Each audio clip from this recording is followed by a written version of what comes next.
সরাসরি ডাক্তার ইউনূসকে সম্বোধন করে যা বলল গোলাম মাওলা রনি। তিনি বলতেছিলেন, মাঝামাঝি জিনিস সবসময় ভয়ঙ্কর হয়।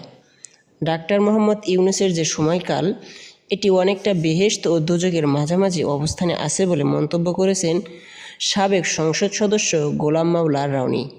নিজের ইউটিউব চ্যানেলে আপলোড করা ভিডিওতে একথা বলেন তিনি বলেন, একটি সরকারের যে টার্নিং পয়েন্ট থাকে, কর্মপন্থা যে ধারাবাহিকতা থাকে, কিংবা একটি সরকারের দুর্নাম এবং বদনামের যে একটি আলাদা আলাদা ব্যাটোমিটার থাকে, প্যারামিটার বা প্যারাগ্রাফ থাকে, সব জায়গাতে একটা এবড়োথেবড়ো অবস্থা।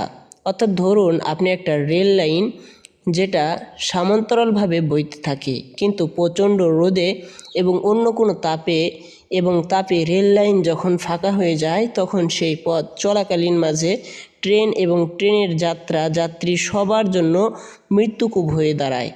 এজন্য বলা হয়ে থাকে যে মাঝামাঝি কোনো জিনিস সব